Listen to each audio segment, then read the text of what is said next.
Selon moi, une formation, et surtout lorsqu'elle est en ligne, elle doit d'abord être ludique et elle doit également permettre de s'auto-évaluer pour voir sa montée en compétences.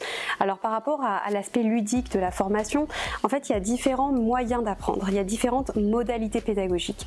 Pour vous donner un exemple concret, si par exemple j'ai besoin vraiment d'acquérir des connaissances, là je peux avoir des cours écrits ou vidéos si les notions sont un peu plus complexes, et à la fin de chaque cours je vais toujours avoir des quiz ou des QCM pour m'assurer que j'ai bien retenu les informations. Mais si par exemple il va s'agir plutôt de compétences où on va devoir mettre en pratique, dans ce cas-là j'ai deux grandes modalités. La première c'est des cas pratiques où on va prendre des exemples d'entreprises et on va appliquer les notions, et la deuxième c'est ce que j'ai appelé le fil conducteur.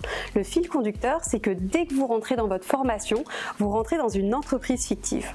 Et puis tout au long de votre formation, vous allez avoir des missions à réaliser pour cette entreprise fictive, ce manager fictif, ces collègues fictifs. Et la deuxième manière pour moi de ne pas décrocher, de quand même garder de la motivation, même si on est sur une formation en ligne qui peut parfois durer plusieurs mois, c'est de s'auto-évaluer et de voir sa progression. C'est pourquoi j'ai mis en place des grilles d'auto-évaluation où vous pouvez vous auto-évaluer tout au long de la formation sur l'acquisition des compétences. Donc en fait, au niveau de vos formations, elles vont être décomposées en blocs de compétences et comme son nom l'indique, ça veut dire qu'il y a différentes compétences. Et vous pouvez, au bout de 5-10 cours, prendre un temps de recul pour vous dire ok, là où est-ce que j'en suis sur l'acquisition de cette compétence.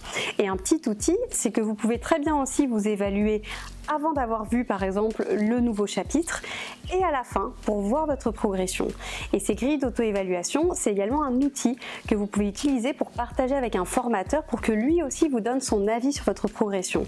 Et donc ça permet de voir que même si la formation peut prendre un petit peu de temps, vous progressez et vous y arrivez. Enfin, même si la formation est évidemment ludique et vous permet de vous auto-évaluer et de voir votre progression, nous avons également une équipe qui est à votre disposition pour prendre contact avec vous.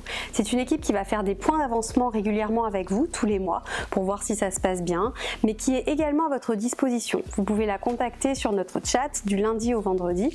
Si vous avez la moindre question, s'il y a un petit coup de panique, un petit coup de stress, ils sont là pour vous aider et vous guider.